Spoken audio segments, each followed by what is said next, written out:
Much like the library of the original Game Boy, the Game Boy Color probably isn't the first place you think of as a home for bone-chilling terror, but once again I want to dig deep and reveal any of the horrors and haunts lurking within.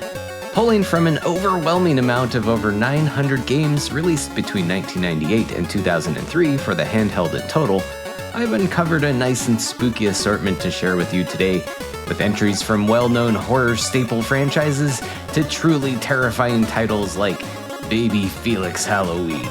So grab some AA batteries and a fistful of candy, and let's check out every horror game on the Game Boy Color. We may as well begin with a landmark title in horror gaming, and arguably the game that put survival horror on the map in the first place. Well, at least the Game Boy Color port of that title, which never was actually finished and commercially released. That's right, the legendary Resident Evil almost found a home on the Game Boy Color, with Capcom hiring British developers Hot Gen in 1999. Hot Gen was formed by the McGovern brothers, whose history included co-founding Probe Software, which was later bought out by Acclaim for $40 million, and their first project after leaving Acclaim would be this highly ambitious effort to convert Resident Evil for an 8-bit handheld.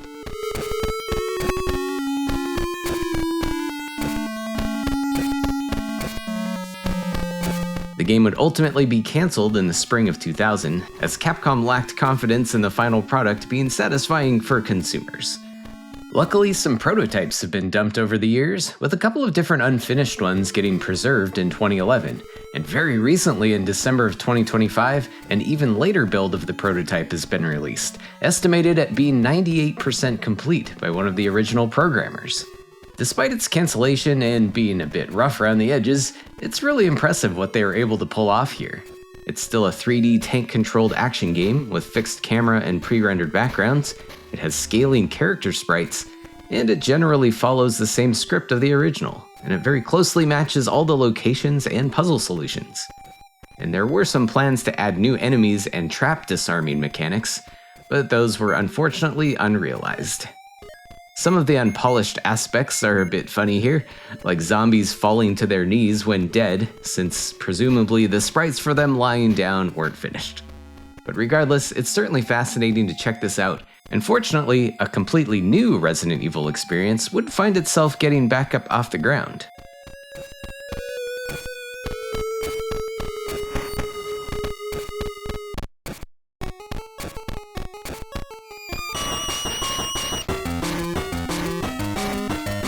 After abandoning Hot Gen's valiant port attempt, Capcom instead hired another British studio, M4, after being impressed with their proof of concept of a Dino Crisis port to Game Boy Color, and they instead tasked them with creating Resident Evil Gaiden with the same engine. Other than a script from Hiroki Kato and some suggestions from series creator Shinji Mikami, M4 was mostly left on their own to develop this and had minimal involvement from Capcom, which does explain how it's quite a departure from the series in its game mechanics, and eventually would get declared as non-canon in the series storyline, but that doesn't stop it from being a really creative and fun horror game on the handheld.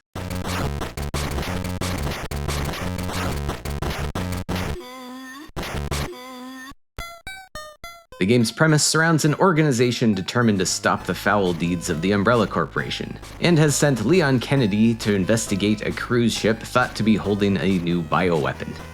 They lose contact with Leon and send in Barry Burton to see what's up. As you can imagine, there are zombies everywhere, and the plot thickens once you find a girl named Lucia, who seems to be able to sense the presence of the bioweapon monster whenever it is near. And the plot moves along briskly from stage to stage, with plenty of eventful cutscenes and dialogue peppered throughout.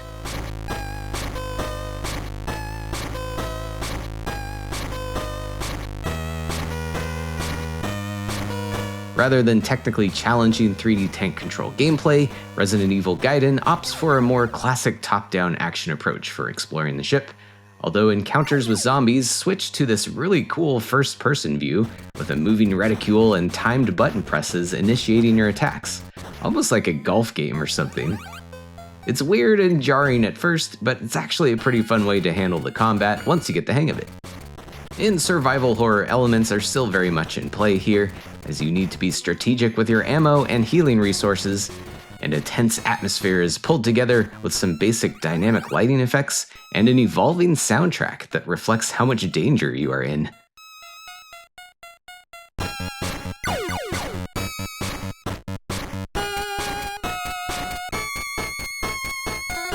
It has its flaws here and there, but I'd say it's an underrated entry in the series, with some really forward-thinking concepts, and it really pushes the Game Boy Color to its limit.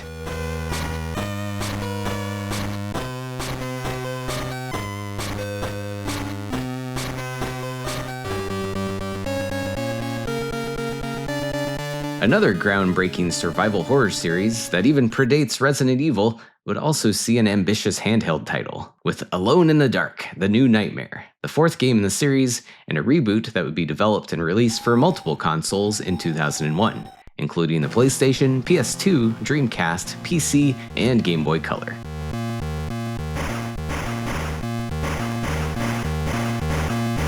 As you can imagine, this version is drastically scaled down in content and fidelity, but much like that Resident Evil prototype we looked at earlier, this is really technically quite impressive in its 8-bit form. As Edward Carnby, you'll explore Shadow Island and its creepy manor with a storyline somewhat faithful to the other versions, and navigate through pre-rendered backgrounds with a scaling character sprite, with the graphics looking a bit on the messy side, but it certainly gives off a consistently eerie mood. Playing as the other character, Aline Sidrak, is unfortunately cut from this port, although she does still play a role in the story and communicates with you via walkie-talkie. And while the game lacks FMV sequences, there are still healthy amounts of static cutscenes and dialogue moving the plot along. And in typical survival horror fashion, you'll be searching for items like ammo, health drinks, and keys, solving various puzzles, and occasionally fighting off foul creatures. And it's here where the game switches to an isometric battle view. Despite being a technical marvel, a general lack of music and confusing navigation might make this fall a little bit flat in some aspects, but it's still definitely worth a try for horror fans, even if you weren't a fan of the other versions. And oddly enough, it was recently added to Nintendo Switch Online's Game Boy library offerings for easier access on a modern platform.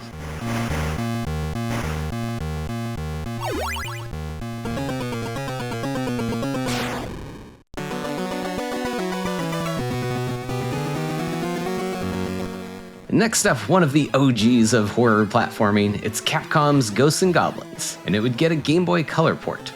And it's also on one of those black cartridges compatible with the original Game Boy, if you don't mind the black and white. Developed by Digital Eclipse, they would clean up the mess that Micronix made with the NES port, taking that version and cleaning up various glitches and graphical issues, adding a password system, beefing up the soundtrack, and generally making some things about the game a little easier, perhaps to accommodate for a zoomed and tighter viewport of the action for small screen playability. But don't get me wrong, it's still got some serious teeth to it.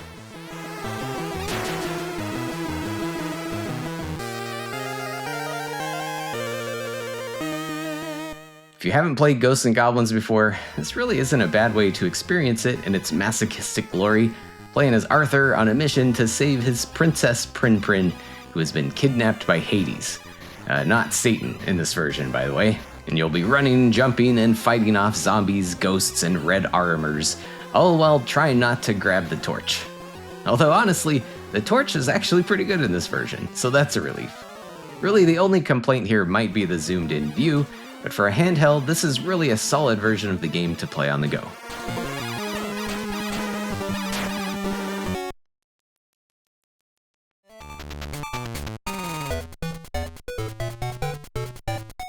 And in case you've been following my channel at all this year, you might be sick of me talking about Castlevania at this point, but I gotta quickly mention 2 of the Castlevania titles on Game Boy did get the colorized treatment as well, as part of some of Konami's Game Boy Collection compilation carts.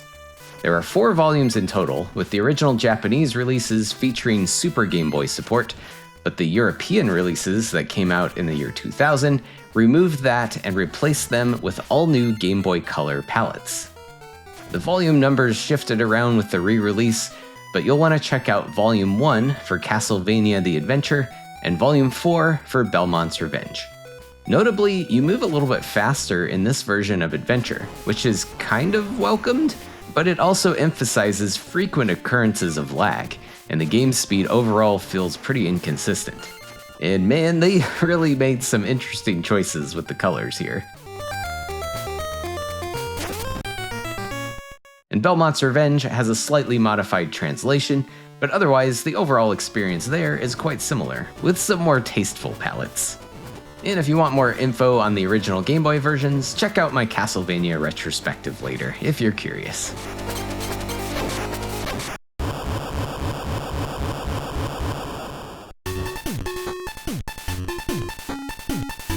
Konami's classic yokai-licious action-adventure title, Getsu Fumiden, would also find its way onto the Game Boy Color, in a very unofficial way. This is Akumajo 2 Getsu Fuma Hen, also known as Devil Island, a bootleg title released in China in 2002.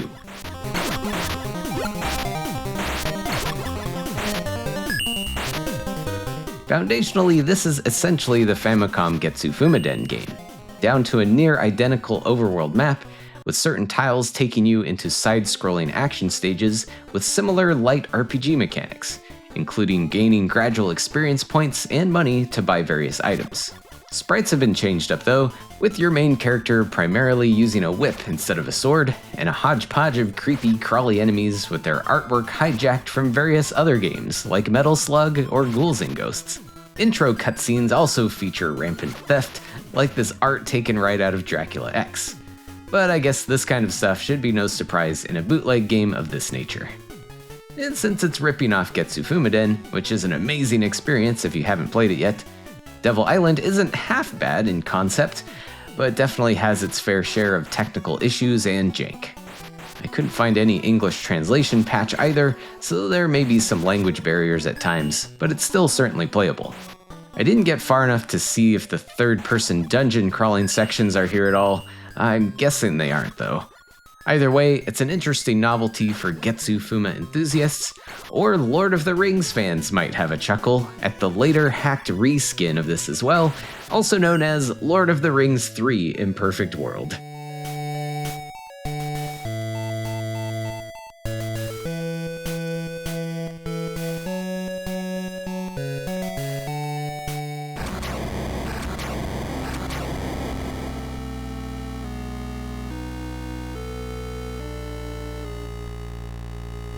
We'll stay on the Konami tip for a little bit here with their Game Boy Color take on Spawn, based on Todd McFarlane's dark and demonic comic book series, and with this game released in 1999. While the Game Boy Color was no stranger to shovelware licensed games, this was surprisingly a great little beat-em-up action platformer, mixing together melee combat, some gunplay, your signature chain attacks, or you even have a cool motorcycle level reminiscent of Renegade.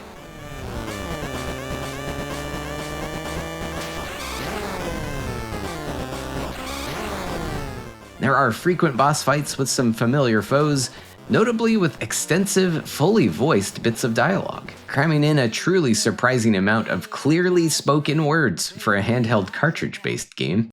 You twisted fool, I'll make you scream. And there are 3 difficulty modes as well, with hard mode being the only way to see the true ending. So despite a fairly short length, this one can still keep you busy for a while if you're up for the challenge. It might not bring anything particularly new and exciting to the genre, but I'd say you could do much worse, and it's a solid one worth giving a go sometime.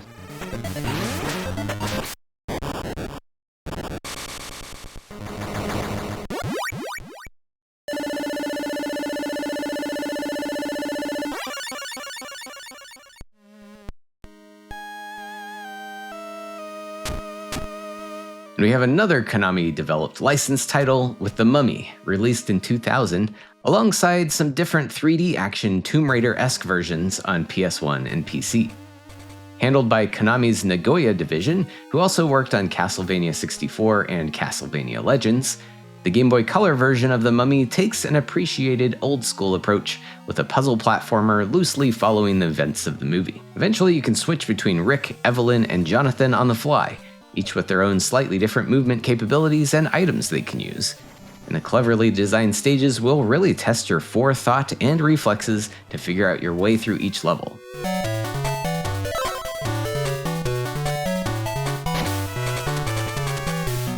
The music is super awesome, and the graphics have a nice vintage NES Konami flavor to them. And other than the occasional soft-locking puzzle frustrations, this is a ton of fun. A password system will let you retry any levels that you will inevitably botch at some point, as prior knowledge of the stage will go a long way here as you experiment through different situations. I'd never seen anyone talk about this game before researching this video, so consider this your hidden gem alert if you're looking for one.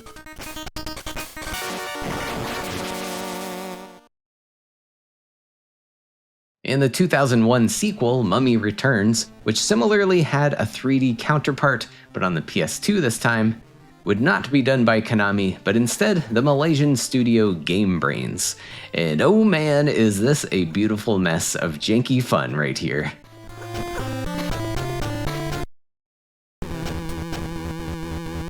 Again, this makes some attempts to follow along with the primary action sequences of the film, but this time you get all sorts of game genres mixed together here. None of them executed particularly well, but still resulting in an ambitious and pretty hilarious experience full of surprises.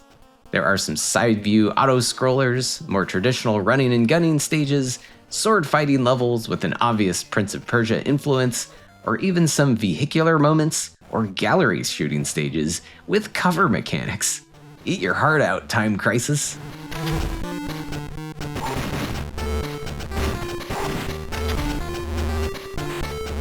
Your path through all of the levels is a bit flexible as well, as you can pick a different character in between that typically results in a different stage type. The graphics are pretty rough and raw looking, but surprisingly well animated at least, and honestly this gimmicky translation thing to introduce each level was pretty cool. Objectively, this is kind of a trash fire, but I had a blast with it anyway, and the difficulty is pretty reasonable as well, or you can change to harder modes if you want. This got panned pretty hard when it first came out, but I'd say it's worth a resurrection.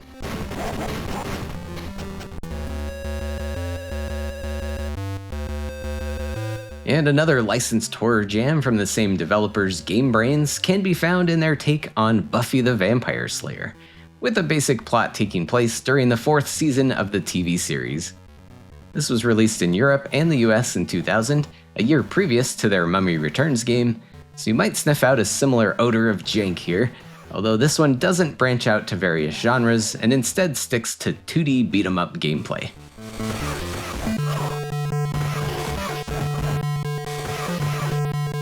Again with smooth animations, but some pretty raw artwork and a lot of reused assets throughout. The cutscene art is quite special, and there is a ton of it, with some pretty long sequences of various characters from the show interacting with each other. Gameplay-wise, you are stuck with Buffy, however, and pretty consistently you just beat up vampire, monster, zombie things the whole game, with some occasional frustrating platforming. The combat is actually kinda interesting in some ways, where instead of typical health bars for your foes, you're trying to reduce their stamina or knock them prone onto the ground, and then you can stake them before they get back up. Similarly, they can knock you down and feed on your health. It's kind of interesting, at least until you figure out some cheese strats to just sweep the leg and stake them instantly.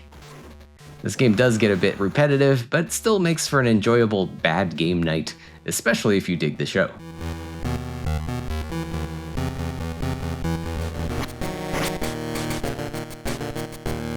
The vampire hunting continues with Blade, based on the 1998 Marvel movie and released in 2000 in tandem with a PS1 title, and development on this version notably done by HAL Laboratory of Kirby and Smash Bros. Fame.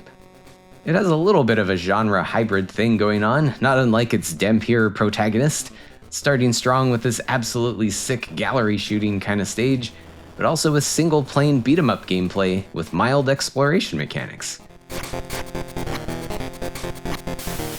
And 1v1 fights where you're armed with a sword.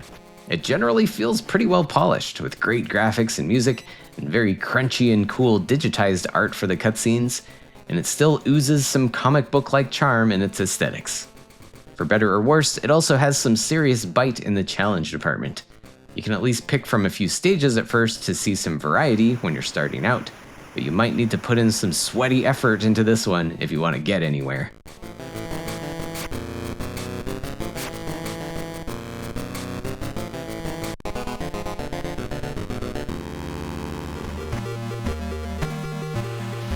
The iconic Universal Monster film franchise weirdly has not seen many video games produced directly utilizing that license.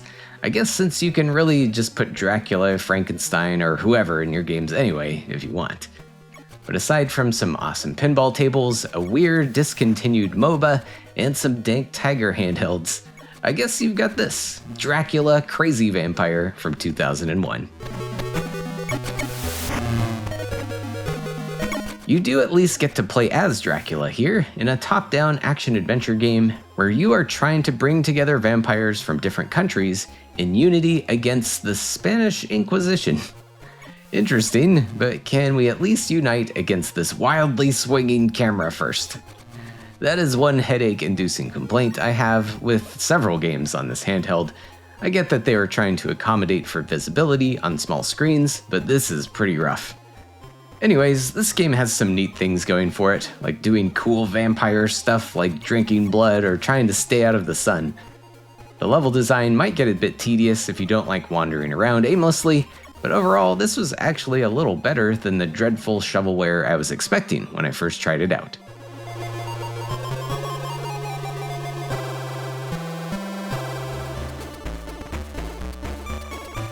The same developers would also grace us with a Gremlins game, Gremlins Unleashed, released exclusively in Europe in 2001. With more than 10 years since any Gremlins movie had been released, the idea to release a random region exclusive is certainly a choice, resulting in a collectathon platformer where you can play as either Gizmo or Stripe, collecting a required number of either sunglasses or water bottles respectively, hidden throughout some fairly generic levels.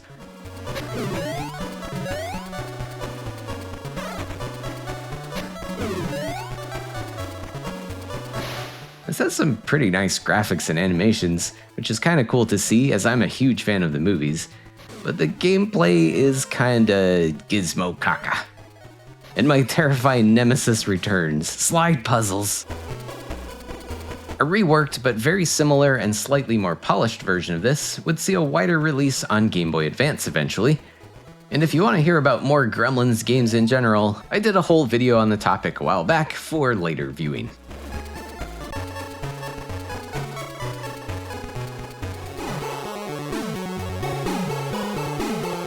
And we have another European exclusive here, based on another kid-friendly horror comedy franchise, with Extreme Ghostbusters, released in the same year as Gremlins Unleashed and by the same publishers, LSP, but a different dev team called GameQuest.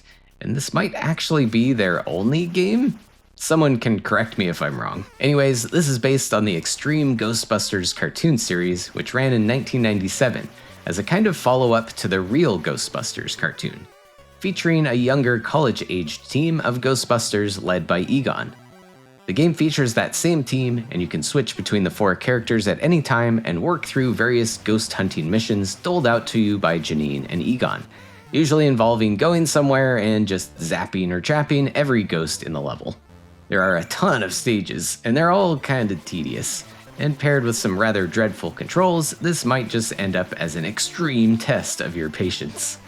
Some positives though, the character animations are quite nice, which seems to be a recurring occurrence on this platform, and it's also a rather rare instance of a game featuring a playable character who is wheelchair bound with Garrett, so that's pretty cool at least.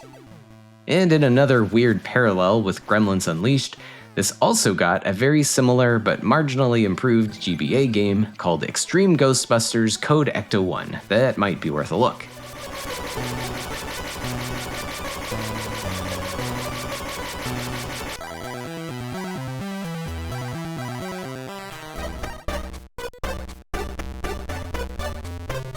Yet another European exclusive licensed game is up next with the new Addams Family series, released in 2002. A North American release was planned at some point, but ultimately cancelled. This one is based on a short-lived live-action sitcom series that ran from 1998 to 1999, but it still managed to pump out 65 episodes in that span. I'm starting to wonder if any dormant or waning franchise is safe from the Game Boy Color treatment at this point. But hey, who am I to complain about digging up some weird games? In this case, we get a somewhat charming little point-and-click adventure title, where you play as Pugsley on a quest to save the family mansion from being destroyed by developers trying to build an amusement park in its place. It's some fairly standard trial and error adventure game fare for the most part, finding items, talking to other characters, and solving puzzles and whatnot. Although it does have some unfortunate ham-fisted action sections that require some quite insane precision to get past.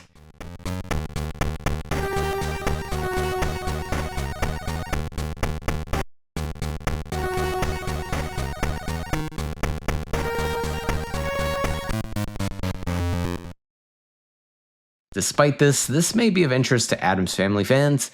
While the series did get a wide assortment of platforming games, this one at least stands apart with its point-and-click style of gameplay, and still has some of that lighthearted, dark humor and charm to it.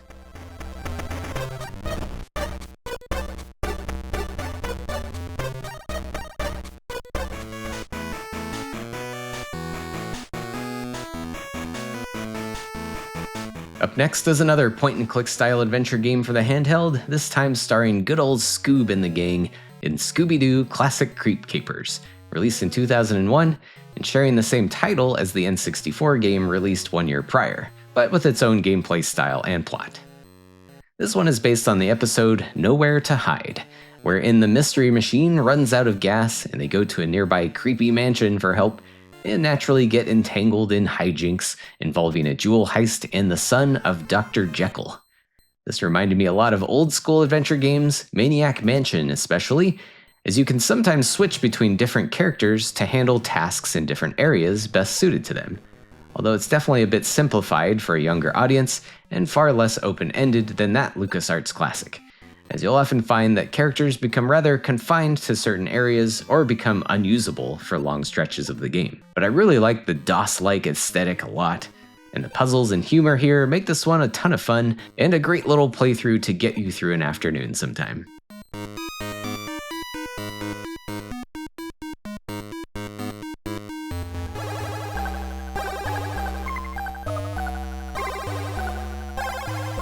Another classic kids cartoon would hit the Game Boy Color with Casper, although this one is more based on the 1995 movie, which got a handful of tie-in games on various platforms.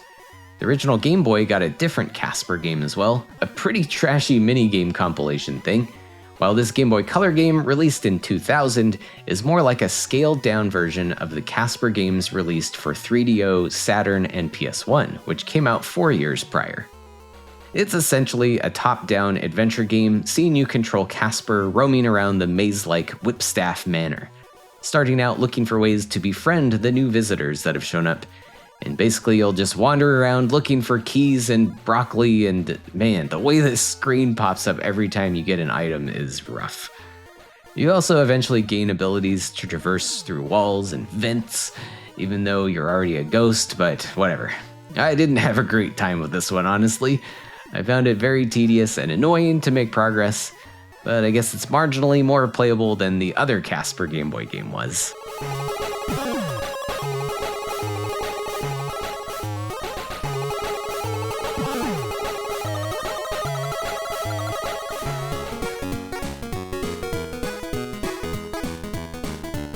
But true terror continues with this 2001 release, the blood-curdling Baby Felix Halloween. Alright, so yeah, things are getting awfully cute here, especially with this game based on the Baby Felix cartoon that ran for 1 season around the same time. And despite the title having Halloween in it, in reality there's actually only 1 spooky-themed level here.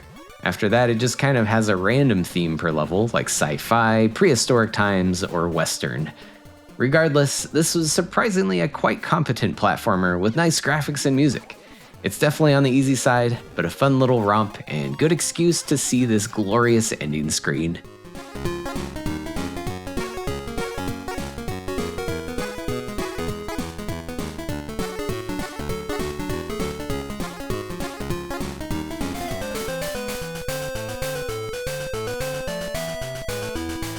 And yet another surprisingly competent platformer based on a spooky kids cartoon of the time can be found in Toonsylvania, based on the show produced by DreamWorks and Steven Spielberg. I'll admit I've never watched this show, but this seems to pull in Igor and Dr. Frankenstein characters. You play as Igor collecting body parts for a monster named Phil that you accidentally exploded. So it's a bit of a collectathon with that kind of annoying wide open level design, but a little bit of extra game mechanics mixed in with the use of different items needed to access certain areas or overcome specific obstacles. Pretty solid, really, and props to the devs for having a not so harsh camera pan on this one.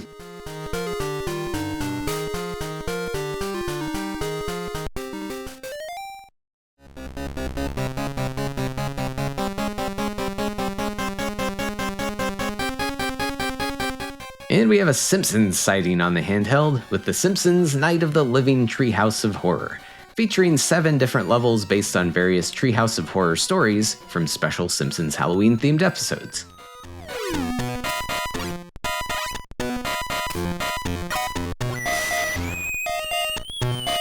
Each one usually has you controlling a different family member, although Homer stars in 3 of them. And they are mostly side-scrolling platforming levels, but each have their own kind of gimmick to mix up the gameplay a bit. Marge even gets a wild top-down shooter style stage.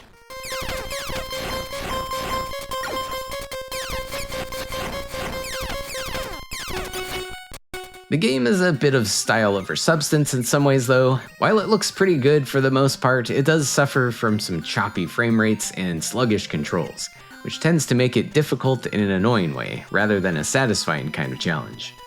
Definitely still worth a run-through for Simpsons fanatics, and it's highly entertaining to see some of the classic Treehouse tales brought to life here.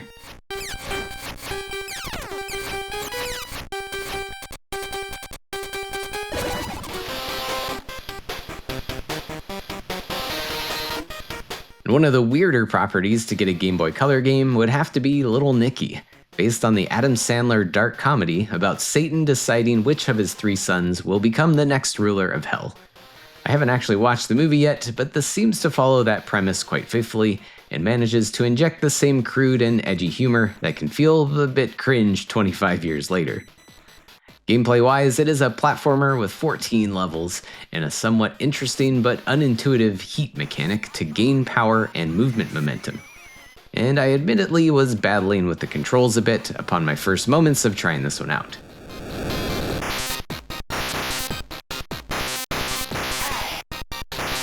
It also has a handful of equally baffling and potentially offensive minigames to top things off. It's definitely a product of its time, and I'm mostly just fascinated at how this game got greenlit in the first place.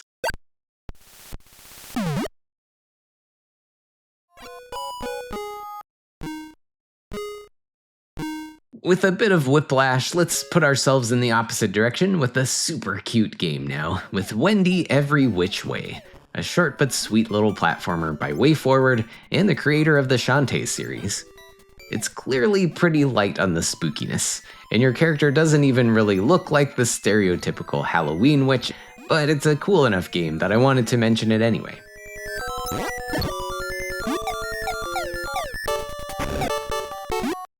The most interesting hook here is the gravity flipping mechanics, making for some fun movement tech as you make your way through 4 different worlds with a few short stages in each, along with little shmuppy bonus levels, and eventually a final boss. My only complaint is how short and easy this is, which I guess makes it great for younger kids, but I finished it pretty quickly and definitely wanted more. But apparently there's at least an unlockable bonus stage if you can hook up a link cable.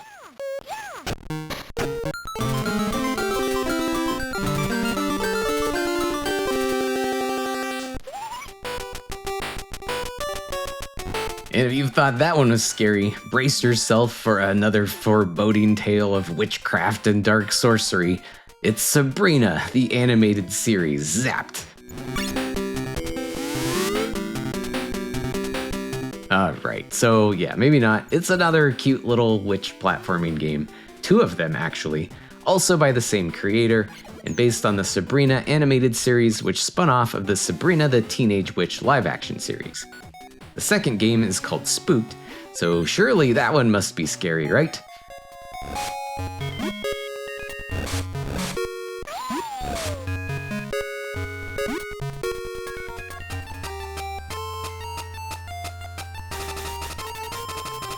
And one last one with another adorable witch. The Cute 'em Up Magical Chase would get a Game Boy Color port, scaled down and simplified from the original that was on the PC Engine and TurboGrafx 16, a notoriously expensive game in the collector's market, with complete copies selling for thousands of dollars. An authentic Game Boy Color cart is also going to destroy your wallet as well, but rarity aside, this is a really fun version of this game, despite a hefty reduction in on-screen sprites.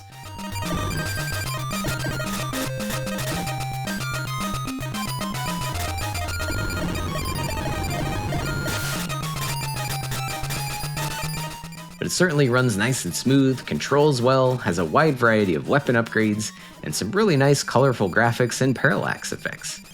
If there's anything to complain about, the difficulty is quite low, especially with copious amounts of health upgrades, but perhaps that can also make it a good entry-level game for someone newer to the genre.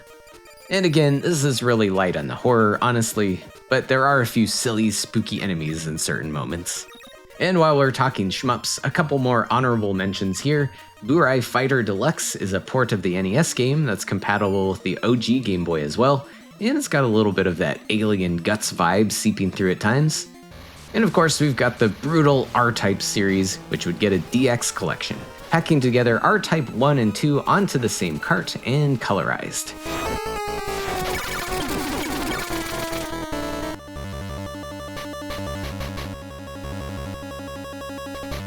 And we'll get into some sci-fi horror here on the Game Boy Color, with a game tying into the Alien movie franchise with Aliens Thanatos Encounter, a surprisingly cool top-down shooter once you get the hang of some quirky controls and the Bill Lambier's combat basketball-like perspective.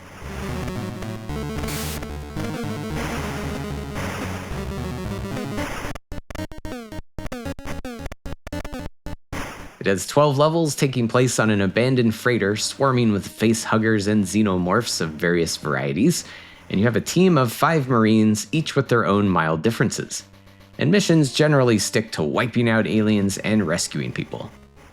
If one of your team members runs out of health, you can at least go and rescue them too, but it can get tricky in some of the larger stages when ammo resources start running low.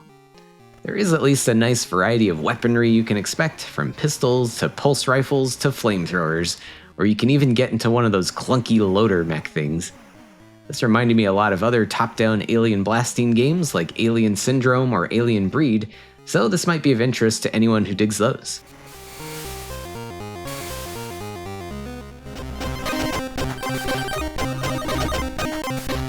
We've also got another top-down shooter with Armorines from Acclaim, which also had a first-person shooter around the same time for N64 and PS1. This one actually has some adventure game vibes in the mix too, as there are some mild exploration elements and bits of dialogue to further along its flimsy and admittedly generic premise. The aesthetic is pretty wild here, with some brash and quite neon-looking color choices at times, and pair that with a healthy bit of janky gameplay, and I found a pleasant little surprise here, honestly.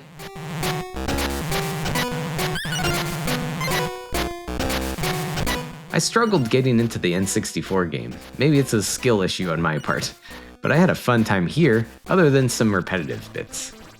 Don't expect much polish or anything, but go into this one like you're popping a direct-to-VHS B-movie into your VCR, and you'll be just fine.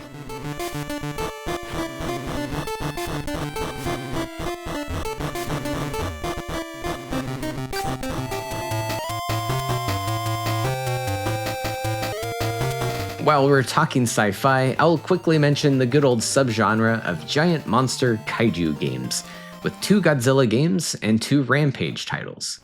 Godzilla the Series and Godzilla the Series Monster Wars are both tying into the short-lived animated series from the time, with nearly identical graphics and gameplay between the two, with each having you plod along a big giant Godzilla blasting stuff. Monster Wars seems a little bit more polished than the first, but they are both honestly pretty rough. The ports of Rampage World Tour and Rampage 2 Universal Tour are also rough as hell, with the same repetitive building smashing gameplay of the originals, but just massively simplified and much uglier. Don't get me wrong, I can get down with the mindless destruction of Rampage, but you might want to stick to the arcade or console versions over these rush jobs.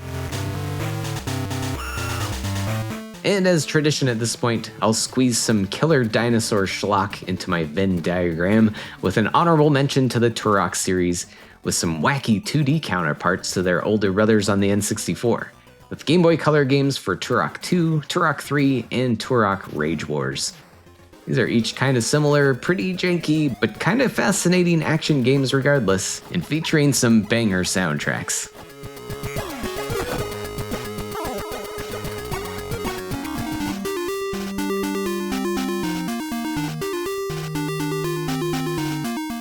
In the point-and-click adventure game realm, we cannot forget this port of the Mac Venture classic Shadowgate, leaning more into dark fantasy territory than pure horror, but definitely drenched in eerie atmospheres and dank dungeon vibes, and of course numerous ways to meet your sudden and brutal demise.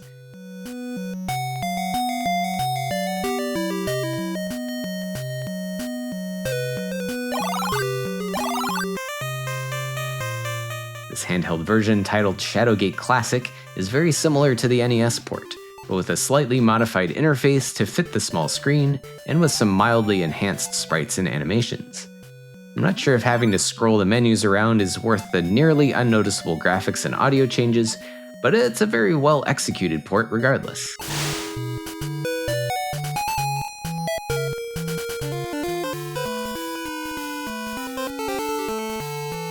And this one certainly is more gritty film noir kind of stuff, but Shadowgate fans will still want to look at Deja Vu I and II, using the same engine from Shadowgate. Notably, Deja Vu II did not get an NES release, as that port was cancelled mid-development. So this would end up being the only console-based port of that sequel, 11 years after the original Mac release.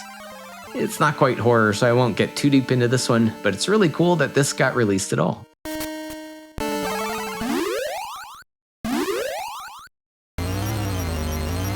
And as far as RPGs on the system go, I will also briefly mention a handful of Megami Tensei titles, a franchise often with dark post-apocalyptic themes and demon summoning, but honestly their Game Boy adaptations certainly feel like they're targeting a much younger crowd and lacking anything very sinister. Revelations: The Demon Slayer is a localized and colorized version of The Last Bible I, which originally came out on the OG Game Boy in Japan. And there was also a colorized update of Last Bible II, which did get a fan translation. Shin Megami Tensei also saw some Game Boy Color games released as well, with Devil Children getting a dual Black Book and Red Book release, and a sequel called White Book, along with Devil Children Card Summoner, which you can probably guess is a trading card game. Pretty clear they were trying to parallel the success of Pokemon with their release tactics here. And while these honestly seem like solid traditional RPGs, again, they probably don't get as deep and dark with their storylines. And if you're wondering about English fan translations, Black Book is the only one of these I could find one for.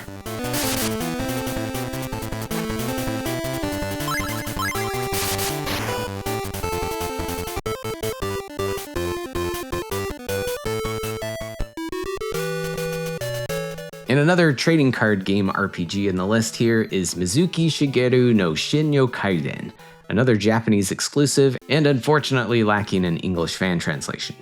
You might recognize the name Shigeru Mizuki, however, known as the creator of the Gegege no Kitaro series and a prolific manga artist specializing in supernatural yokai stories.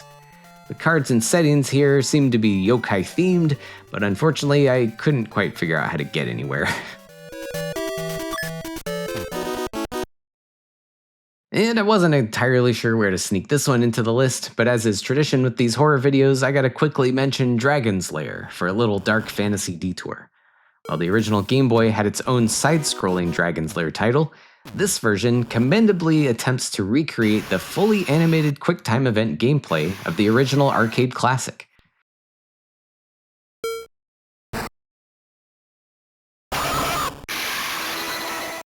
What they've managed to cram onto a cartridge is really quite impressive. In the end, though, it is still that insanely hard reflex and memory test that you can expect. This is mostly just worth a look as a technical marvel, as you might as well play the original version if you haven't already.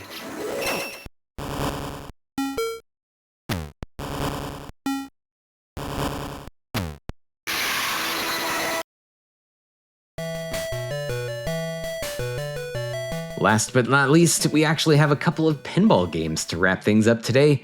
Microsoft Pinball Arcade is a port of the PC game, which includes recreations of a handful of classic Gottlieb tables. And for our horror-themed purposes, that includes Haunted House.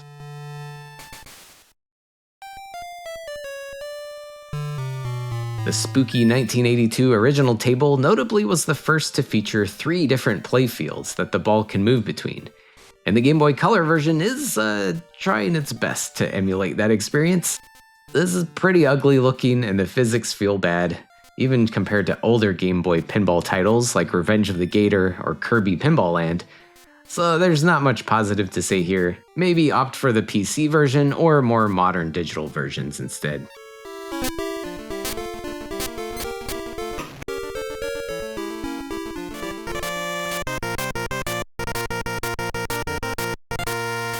And one more pinball collection here is Hollywood Pinball, ironically only released in Japan and Europe, not in the US.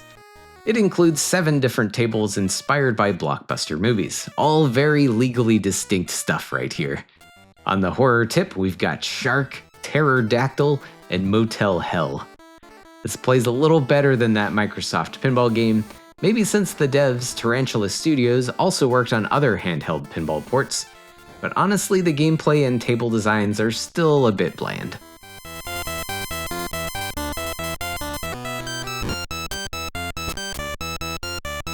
The real star of the show is definitely the soundtrack, often ripping the classic themes from their inspirations and ending up with something nearly incoherent and honestly pretty hilarious.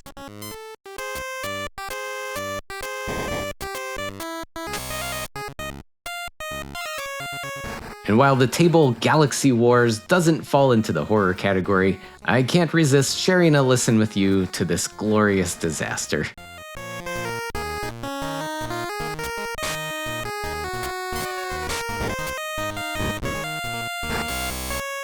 And that wraps up our list for today. Let me know in the comments if you think I missed anything, or let me know of any of your personal favorites.